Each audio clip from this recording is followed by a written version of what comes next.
Your Royal Highnesses, Excellencies, General Sani, Chairman and President of and all office bearers of CII, distinguished guests, ladies and gentlemen. Here we are gathered in this historic fort, palace, on a beautiful autumn evening to celebrate the glory of Rajasthan's traditions, Rajasthan's performing arts, its culture, and in particular those belonging to Jaipur. And it's a wonderful evening to be here, celebrating all these marvelous things, and also to be part of talking to royalty today about royalty. So it's very special that I've been given this privilege and honor. For more than 99% of India's history, it's been ruled by kings and sometimes queens. We've had great Hindu kings, Buddhist kings, Jain kings, and if you count the British period, even Christian kings and queens.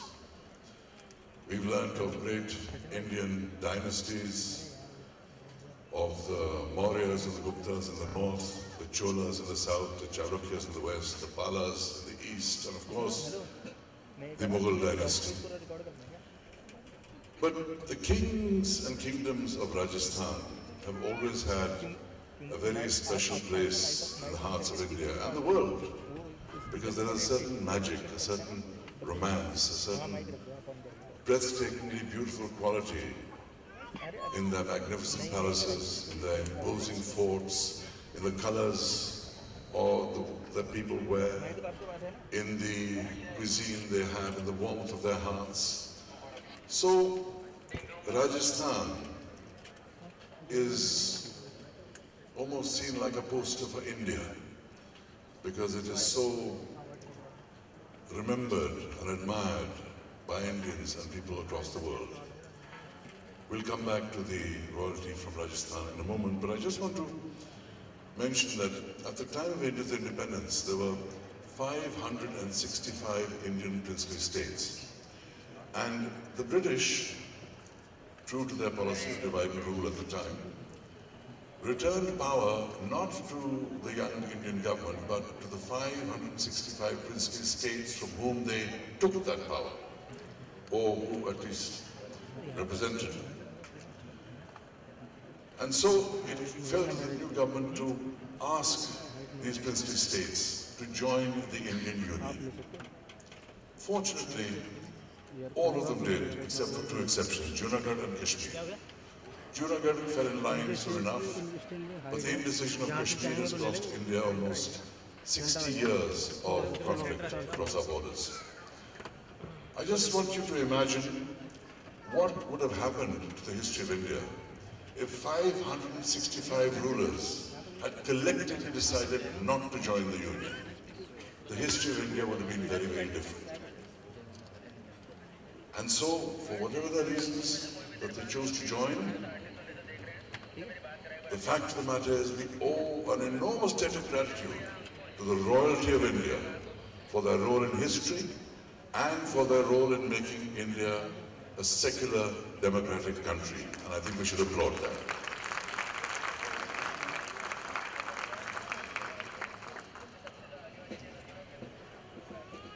I have three guests that I'm going to talk to today. But one guest that one person I'm not going to talk to today, I do want to talk about first. And she is the brand ambassador of this event, representing the glorious pink city of Rajasthan, Princess Diya Kumari of Jaipur. She's not coming on stage, but I wish to acknowledge her and her role. As the BJP MP from Sawai Madhopur, she has some constraints in being part of the forum, but we must acknowledge her leading role in running this most historic city palace and its great museum. Princess Diya Kumari is the daughter of a Maharaja, being the only child of His Highness Maharaja Sawai Bhivani Singh of Jaipur, popularly known as Bubbles, who was also awarded the Mahavir Chakra for his heroism and gallantry in the 1971 war with Pakistan. Princess Diya Kumari is also the mother of a Maharaja, because her son, Maharaja Sawai Padmanabh Singh, was nominated as heir to the throne of Jaipur by his grandfather and succeeded him in April 2011. So, a big hand for Princess Diya Kumari.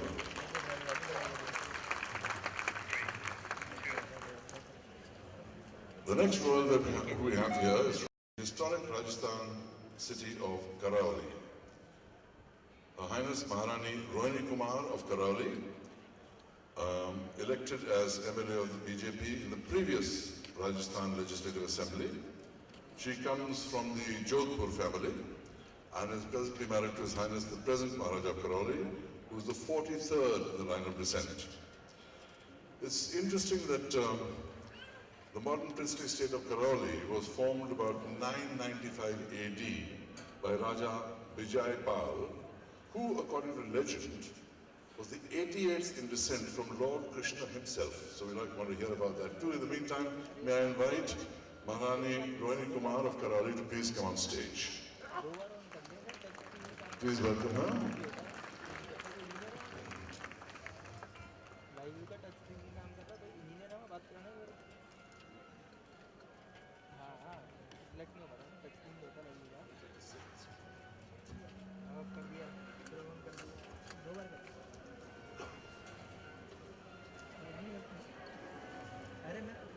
And from the historic white city of Rajasthan, Udaipur, we have Shriji Arvind Singh Mewar of Udaipur, the 76th ruler of the House of Mewar.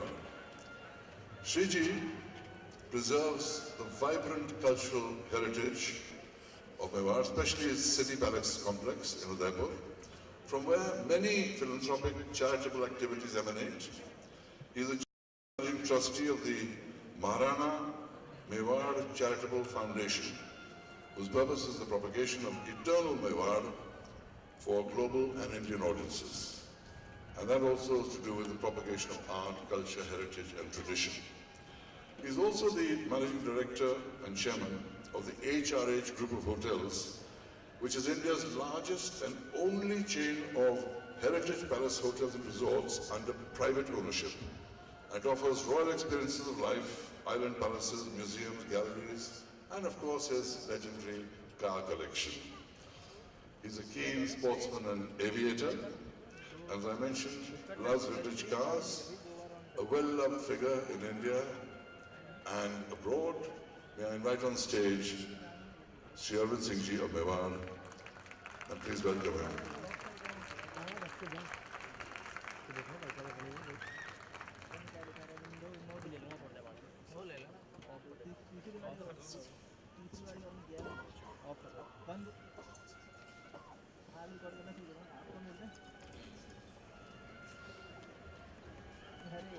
Now from the historic blue city of Rajasthan, His Highness Maharaja Gaj Singh II of Jaipur, popularly known as Babji. Babji succeeded his father, Maharaja Hanwant Singh, at the tender age of 4 as the 38th Maharaja of Jaipur. He just celebrated his golden jubilee in 2002 as a ruler.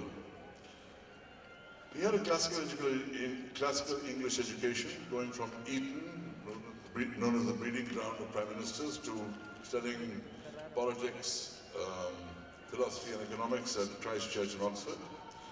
But he has a great interest in preserving tradition, which is one of the hallmarks of many of the rulers and their traditions. He's the chairman of, he's on the governing council of the Indian National Trust for Art and Cultural Heritage.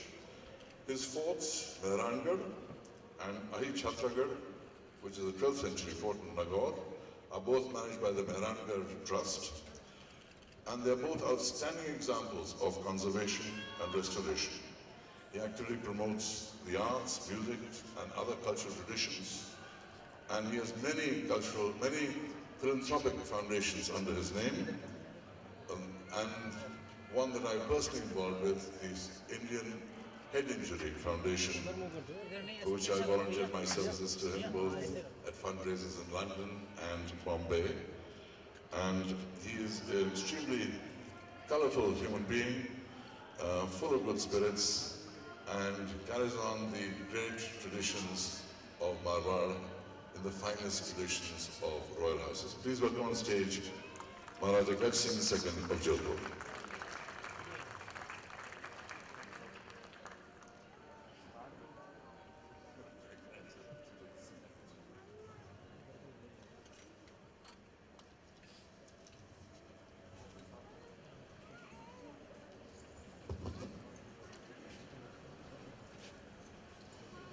So we are surrounded by great royal families, and you know the stories of royalty are legendary. In fact, there's one could get into a lot of them, but I don't think we have the time to explore all of them. Some of them quite naughty, actually. Many of them quite naughty. But there's a story that I love. There was a king who was very fastidious about his food. And one day his cook cooked some bangan and gave it to him. And the Maharaja tasted it and said, "Oh, terrible, what a horrible vegetable, this is all slimy." "हाँ हुजूर, इससे तो बुरा हो ही नहीं सकता, इससे पत्थर सब्जी तो है ही नहीं, देखिए क्या रंग है इसका, क्या है ही नहीं कोई अच्छी चीज बैंगन में." So next to the cook was very offended, so he cooked a fantastic bharta and he brought it. And the Maharaja tasted it, he said, "Wow, kya baat hai bangan mein." And the courtier said, "जी हाँ हुजूर, ये तो देखिए ना, इसका रंग भी कृष्ण जैसा, sir में हरा मुकुट, ये तो इससे बेहतर तो हो ही नहीं सकता." तो Maharaja said, "सुनिए, आप कल बुराई कर रहे थे बैंगन की." तो courtier said, "हुजूर, हम चमचे आपके हैं क्या बैंगन के?" So, royalty has its privileges, and there are many stories like that. And of course, we all know the Akbar Birbal stories, which are equally famous through history. But let me start with Maharani Rani ji. I was very intrigued by the Krishna legend concerning the foundation of your state, the rulers of your state. Could you tell us a little about that? And is this celebrated or worshipped in some way today?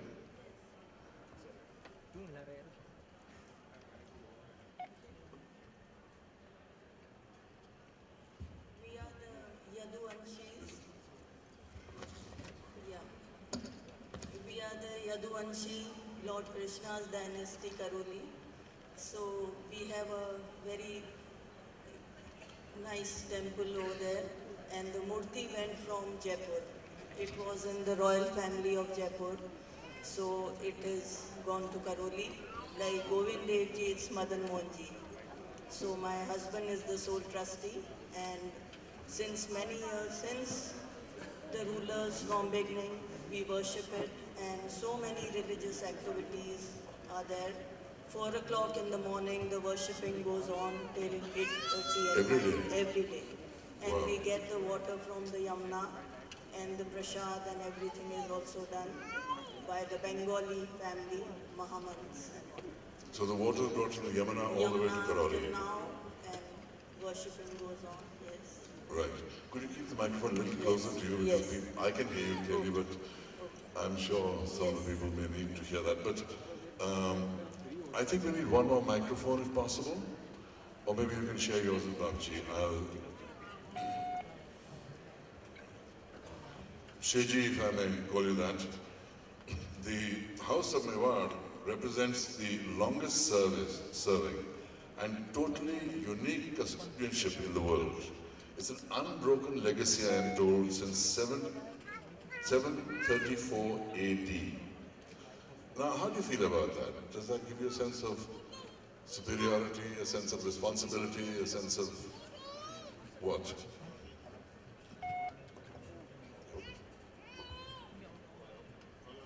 Microphone, please.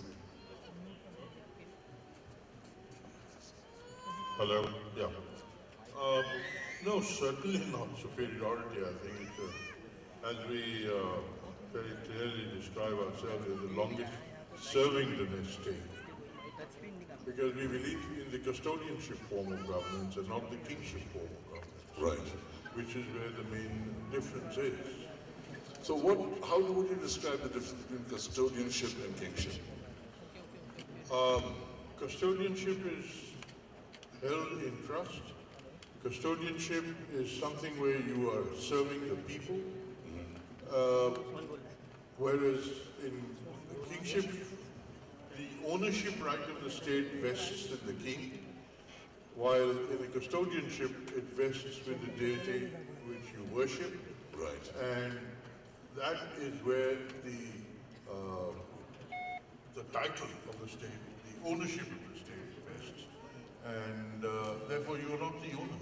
Right. And when you're not the owner, it becomes very much more difficult, impossible actually, to do anything against your conscience. That is remarkable. That is remarkable. Babaji, may I turn to you? If we can get a microphone to you.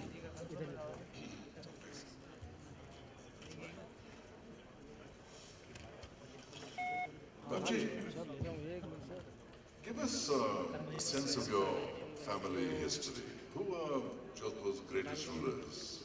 Who were people that made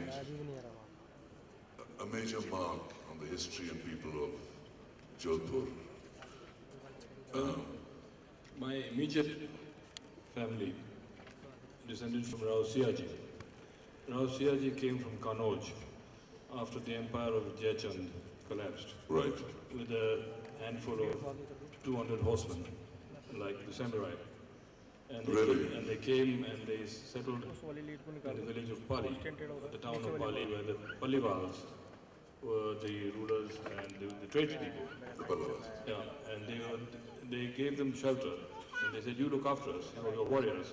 And of course, they looked after them so well that they finally took them over. Right. But The guest who came to dinner and and didn't that's how we came into the land of Malwar and then spread from there. Prior to that, the dynasty links up with the Rashtrakutas in South India, goes back to 8th century. Thereafter, we've had several great rulers. The zenith of the expansion of the state was in the period in the 15th century, Maldev.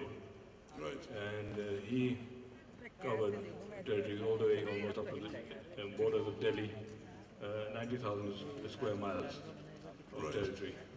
But he was over ambitious, and he, in fact, antagonized his own clansmen, including Bikaner and the Rathors of Mehta, and gradually he had to pay the price for it.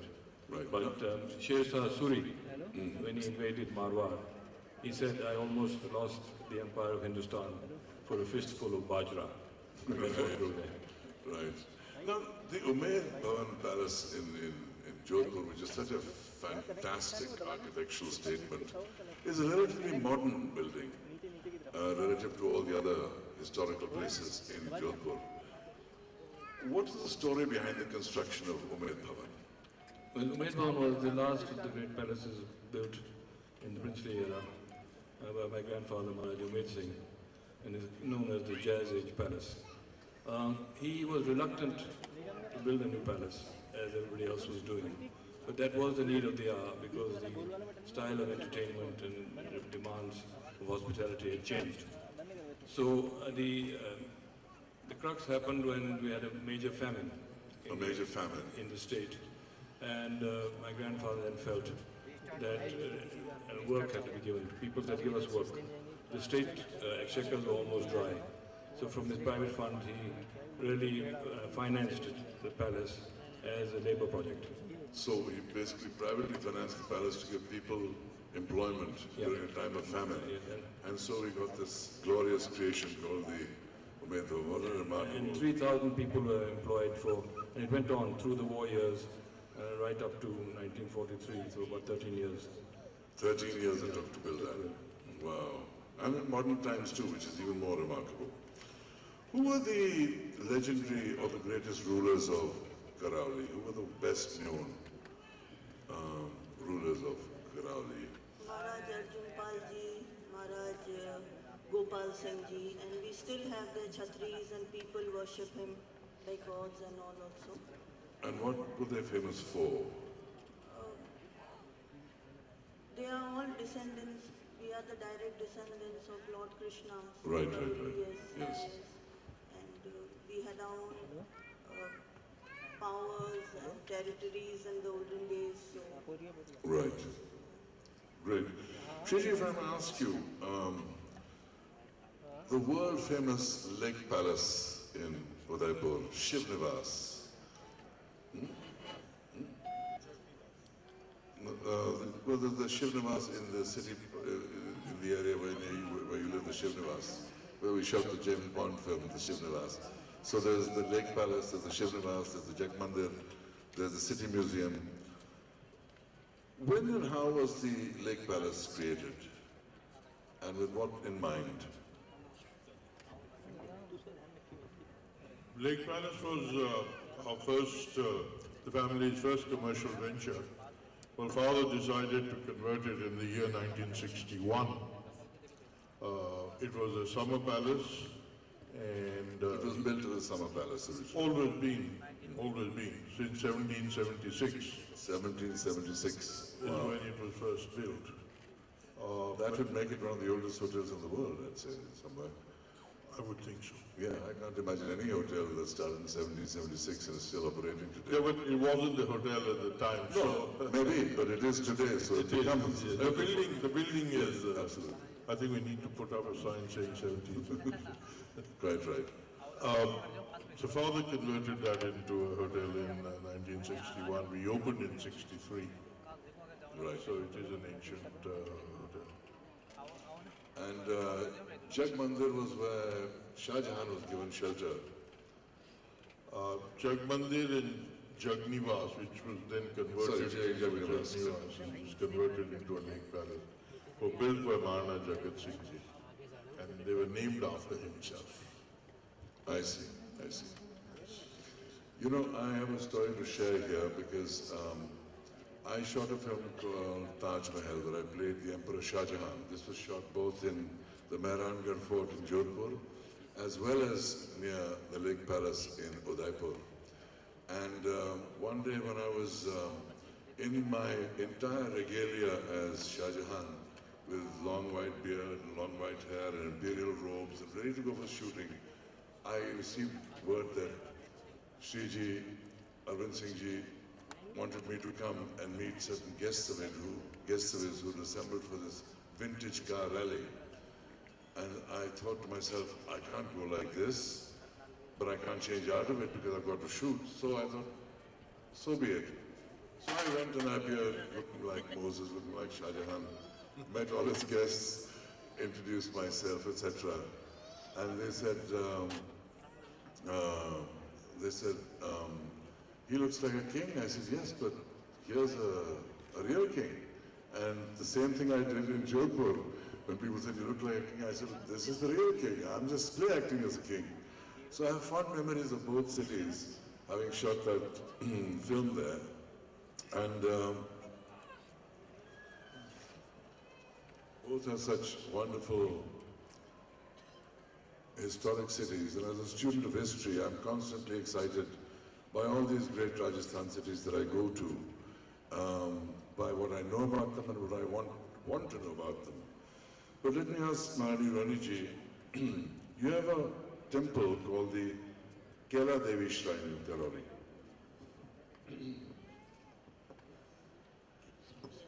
Could you tell us a little about this very famous Kela Devi Shrine? yes, Kela Devi is very famous temple.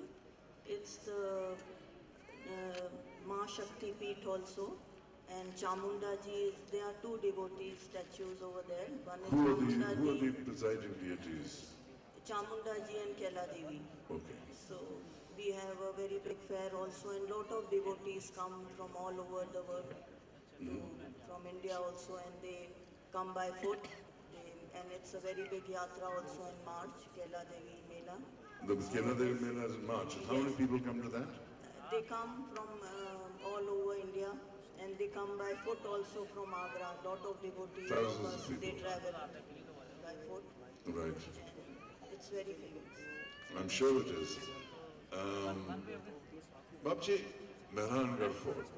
I mean, look at it. It looks like something out of science fiction almost. It's so imposing. It's so built on this sheer rock face. And when you go in there, you can almost hear people running down its corridors, princesses peeping out of windows. There's just so much history attached to that fort. And I grew very fond of it. But when was it constructed? And then what caused them to choose that place to build this fort? Rao Jodha, my ancestor Rao Jodha, moved his capital from Mandor, which is now to the suburb of Jaipur, now part of Jaipur, which was the capital of the Parihars, which actually we captured, and within as a settlement it was given in dowry. I see. And the capital was there for about 100 years. But it was considered too insecure. So Rao Jodha found this impregnable site, and he said, I'm going to build a fort here. And the city built up around it in 1459. It's almost like building the Sphinx. I mean, to think of all those stones being carried all the way up there to build it, must have been involved tens of thousands of people. Well, Rudyard Kipling says in his book, one of his books, the creation of fairies and giants. Creations of fairies and giants. I love that. I love that. Let's come to the modern day. Chinji, I know you're very fond of technology, and then you've done many things to modernize the whole aspect of conservation. How does technology empower you? How does it change your role in this day and age? I think hello.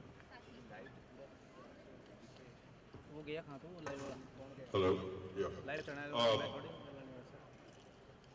You see, it's not possible to remove technology from one's life.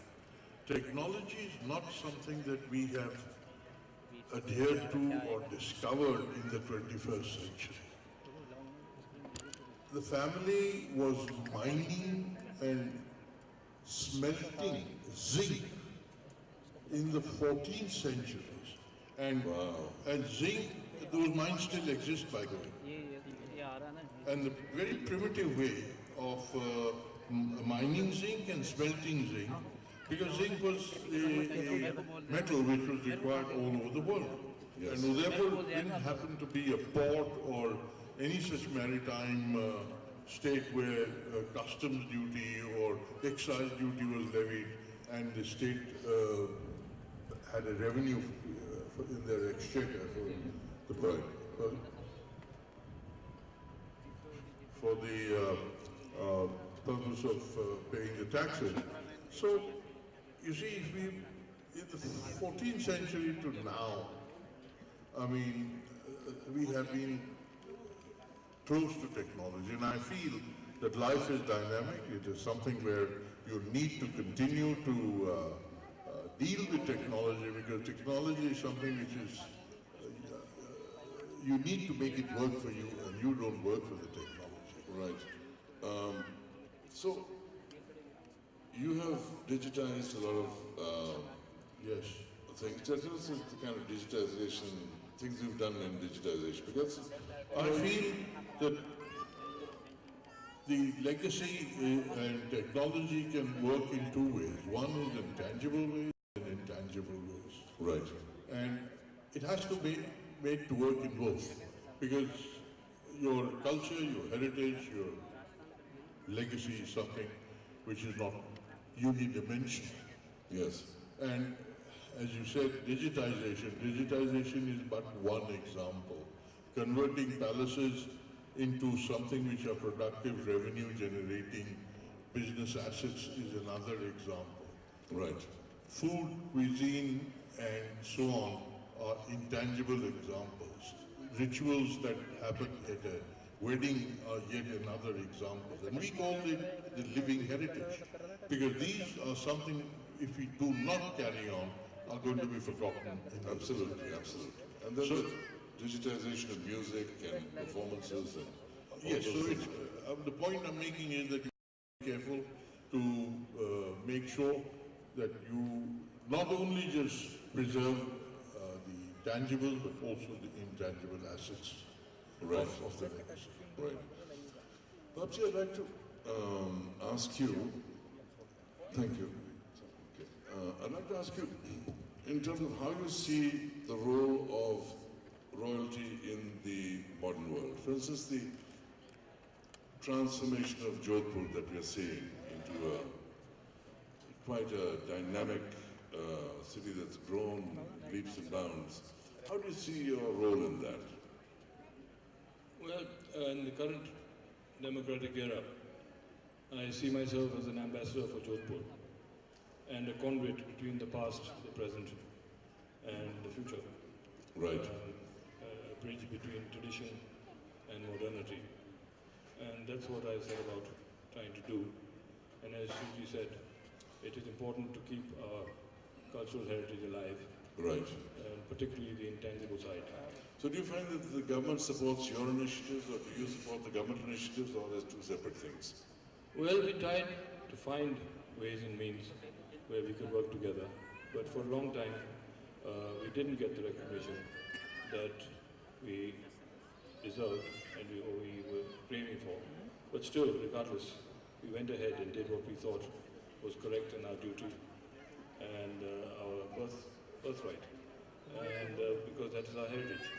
And, Right. and we wanted to work, carry forward in the modern change era, just keep that legacy alive, and because it was not our legacy, it's the legacy of the people Right. and our states. And we wanted people to understand that, believe that, and have pride and faith in it. And that's what we set about trying to do. And Right. first through the assets that are inherited, and then creating institutions. Shiji, what do you see as Udaipur's future? Where do you see Udaipur in 10 years, 20 years? What kind of city do you think it will develop into? I see Jaipur as a place and a destination of excellence because I am not satisfied that it should only be a tourist destination, a single unilateral, unidimensional destination only known for tourism. I think it needs to be a place where innovative minds meet. The future is discussed, debated, and so on and so forth. And I'll be very pleased to say that the original Chandrayaan by ISRO was conceived at a conference. Right. So where is the tourism in it? I mean, per se, direct tourism, obviously, there is a fallout of every single conference which contributes towards the economy of the city. Yes. But I do not see, and I'm trying very hard in making sure that we spread this awareness, that it should not just be, we are very happy to promote tourism, and we do it. Right. But it should not be only for tourists, it should be for all sorts of, for planning, for development, and so on. And also the arts. I mean, if you look at, say, the Renaissance in Europe, in fact, all the great constructions, behind it were either the church or the great families like the Medicis of Italy. They were the patrons of the arts. They were the ones that supported the great painters and sculptors, Da Vinci, Michelangelo, and all the others. And so it happened across Europe. It was royalty that were the patrons of the arts. And strangely, democratic governments have not been able to fulfill that role in quite the same way, although changes are happening. Corporates have stepped in a sense, as the new sponsors. But what role do you see as a continuing factor of royalty being the patrons, supporters of the arts, promoters of the arts, within their states, on a state basis, or India-wise? Well, no art can flourish without patronization. It just hasn't been done in the world. It just doesn't work. That system just doesn't exist. There has to be a patron, and only with a patron, it doesn't matter whether it's sport or whether it's music or whatever. Right. So you feel that that's a role that the Royals can take on and further?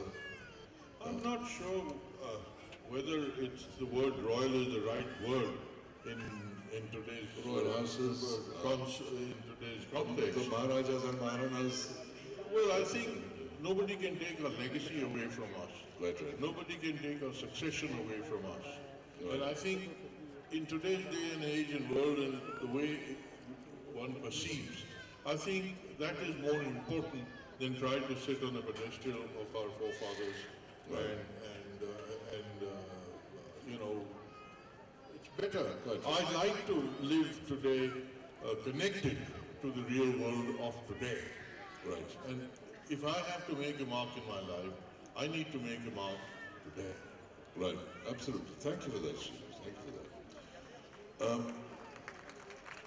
Babji, I know you've taken a great lead in terms of sponsoring music festivals and Sufi festivals and various cultural activities in your state. Do you see that as a role that you'd like to expand in terms of developing the culture, the performing arts of Jodhpur and Marwar in particular? Yes, I think it's something that comes naturally to the people of Marwar, and particularly the musical communities that we have around us. And the gypsies, and what you saw today, the Nanga communities, Right. are the origins of the gypsy movement which went west. Yes. And one of the latest additions to our festivals has been the flamenco festival. Right, right. We had people from Spain, the flamenco artists came and performed alongside with our musicians. And Yes. they all believe that their origins are from Rajasthan. In fact, I saw a remarkable documentary called Lacho Drone, which traced the musical journey of the people of Rajasthan. And they traced it musically, without one word of commentary throughout the whole documentary, all across West Asia, all into Eastern Europe, Bulgaria, Romania, etc., going all the way to Spain. And you can see the link just by the changing nature, slightly changing nature of the music itself. So there is more than myth and legend that is behind The that. language of music is universal. Is and quite also right, united. quite right. And I remember that film, but they ended up in Jodhpur also. Right, and I'm sure they couldn't have died without your cooperation. Thank you for that, Babji. Coming to another aspect completely, Maharani Rohini, bringing up children of royal descent, how do you ensure that they don't get spoiled? Because, it's so easy for them to just think that life is easy, it's a matter of privilege, you get everything you want, whatever you ask for. How do you keep them grounded? The bringing up is very different, and our bringing up was also very different. Parents have to be little strict also, and it's religion also plays a lot of part in our life. Right. And Bhagavad Gita also, do good karma, and then you will follow everything. So Right. it's, yes, and the sanskars are there. So you want to make sure that no matter how many computer games they play, that the tradition is kept alive Yeah, in them. they have to know their roots, and they are well grounded. Right. Yes. That's great. I've been told we are nearing the end of the session, so we just, another 5-10 minutes. So I'll ask a few quick questions of all. Shriji, if you can tell us about your hobbies, your love for vintage cars, what cars you have in your thing, and why you're so fond of cars. I love cars. I love old cars. I've seen them; they're absolutely magnificent and maintained immaculately. Well, thank you. It's great fun doing up these cars, and Name a few of the cars in your stable. we were very lucky to have won a prize at the Pebble Beach for one of our cars. That's which we took, and I think perhaps we are the only Indian so far to have won a... Which car was that? It's a 2020 Rolls Royce. A 2020 Rolls Royce. Rolls Royce 1922. 1924. 1924. Wow. Babji, any hobbies?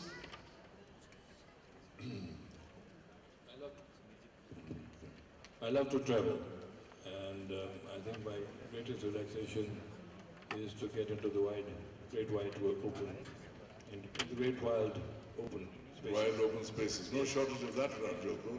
So that's what we were brought up with, and Right. now, of course, I'd like to go to Africa, and I'd like to go, if I have the time, all the national parks in India, visit them, and be with nature. I think I love that greatly. I know that you've done a lot of incredible work in terms of education of girls, rehabilitation of defense personnel, environmental projects, medical care for the poor, management of ancient temples.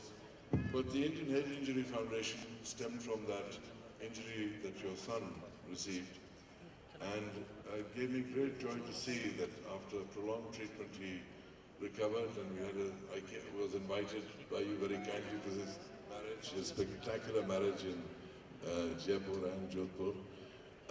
We hope Shivendra is doing well. We hope he is recovering, and we all wish him the very best. Thank you, and thank you for being supportive of the foundation. And we have a lovely granddaughter now, who's going to be 3 in December. How wonderful! How wonderful! And we hope to have many more. Because a hand for that. Thank you. Quick question. You were being elected as MLA to the last Legislative Assembly. What made you give up the comforts of royal living to say you want to be out there in the hurly-burly of politics and then work as an MLA for the state?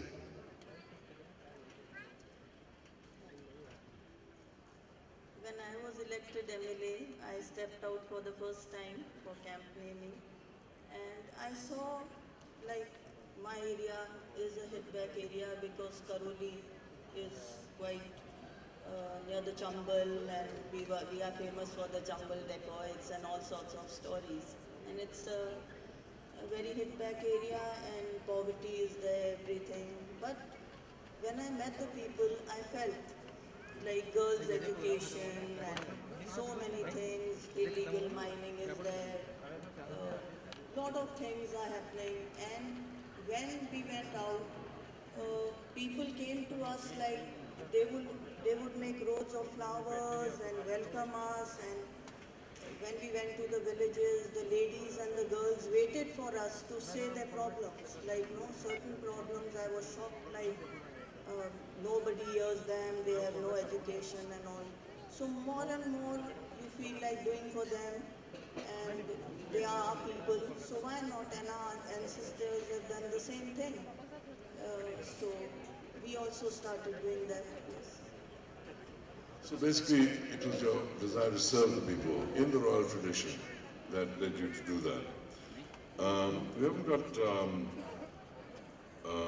much time left, but let me just say, we're facing a demographic revolution in India. I mean, we know that half of India's population is under the age of 25. How do you see this revolution in terms of your city, your state, and what changes do you see coming from that? I see it very positively, actually, because if you have the ability to be able to interact with the young, and because they are very hungry, they're very curious, they have very open minds, they want to know, and they've been fed with a lot of rubbish also, and they want to know how much of it is true and how much of it is not true. And I find that they come with all sorts of very full of curiosity. And once you deal with them on a one-to-one basis, they open out. And I think that is where the power of India really lies. So you're excited by what you see of the young generation? Extremely, I trust them more than my own generation. That's great to hear. That's great to hear. Because the young are the future, and if you trust them more, then the future is doubly secure. Thank you for that, Shriji.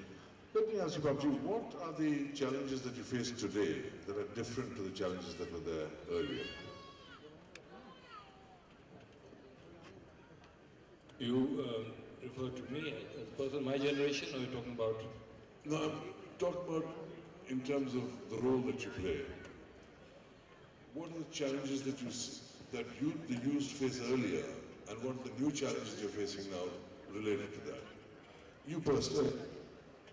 One was on a personal front, but that we've overcome, and we've come a long way. But the other is, I think that it was a time, there was a great belief and maybe naivety that when things were simpler, we thought we could change things much faster and preserve what we had in a much better way. But now, with the growing population and the different demands on life, people's aspirations, and things, the commerce has taken steps of its own. Right. Things have gone out of control. Yeah. And when I'm talking about basically heritage at the moment. Right. And therefore, I think the challenge is really to get people to understand our traditions and why they're important to us, and also make it into something that is meaningful, not only to them from value point of view, but economically. Yes. Because this is what I learned in England and in Europe, that in these ancient families, these ancient kingdoms there, who were democratic, industrial, they have turned their heritage assets into earning assets and preserved it at the same time. And I think we need to learn about that. Which becomes a way in terms of preserving the assets, because they then support themselves in a sense, and don't are not a burden. And through tourism, it provides employment to people. Right. In conclusion, I'm going to ask all of you one common question, starting with you, Maraniji. Who has been your greatest inspiration? Is there a single person that has inspired you the most from Indian history or mythology or abroad or modern times or ancient? Who's been your greatest inspiration? Rajmata Gayatri Devi. Whenever I look and I read her Princess Remembers and all as a child, always I thought it's so much to the ladies, women in India, she's done so much. So always she was I looked up and I learned so much from her. And when I became the MLA, she was the first one to congratulate me and invite me to a place also. So always doing good for people, and because life is short, and why not, if you are capable, why not do it for the people, and always you get love and affection. And then in the hit back areas like Karoli and all, it's required, it's needed. So that's why we stepped out in politics and all, and you see so much good can be done if you are in education, or you can do wonders for your people, so why not do it? Thank you for that. So it's Maharani Gayatri Devi ji has been her greatest inspiration from the city of Jaipur, from the house of Jaipur, which is wonderful to know. Let me ask you, Babji, is there a single person that has inspired you the most that you'd like to talk about? Well, I think it's another lady, but closer to home. Of course, I'd say my mother, but also older than her, another generation, my grandmother. My grandmother is a very different kind of Maharani, because she came from a very simple village. She came from a simple village? Simple village, Osya. It's about an hour outside Jaipur. And she married my grandfather when she was 15. And she grew into the role. But what she had that touch, that earthly touch. She was in touch with the people. Right. And even though she was officially in Parda, she was able to converse with people at every level, from ordinary people to Maharajas, kings, presidents. And she always, this is what she taught me that grounding, that your people, your land, this is where you belong, and never forget that. And that is what has been the grounding. And it inspired you greatly through Yes. your life. Yes. How wonderful. Shiji? Well, we've had several iconic figures in our family, but I choose my great-grandfather as one person. I didn't see him, of course, but who impresses me the most. An uneducated person who is not formally educated, but a fountain of wisdom. The amount of work he did for educating people, even though he was not educated, is phenomenal. His legendary visit to the two Delhi Darbars in 1901 and 1911, and then returning without participating at the Delhi Darbar, because his self-belief and self-respect didn't want him to admit that he was subservient to the sovereignty of the British. And this, in the heyday of the British, required some gumption to... Absolutely, great courage. A tremendous amount of courage to have done it. And generally looked after his people and felt for the people in a very earthy way, as Babji himself. So there is a lot to be said for people who have very simplistic approach to life, but they are very committed and not in a very articulate way. Their contribution is immortal. Could you call out his name again? Maharana Fateh Singh Ji. Maharana Fateh Singh Ji, a big hand for him. I would like to thank Shiji, Babji, Maharani Ji for your wonderful insights into your royal lives, your social contributions, your involvement in the preservation and continuation of your heritage. We've all been privileged to share this knowledge directly from you. It's very kind of you to have come here this evening, all of you, and we all thank you from the bottom of our heart. Thank you so much for being here. A big hand for all of them. Thank you all so much. We appreciate your being here too.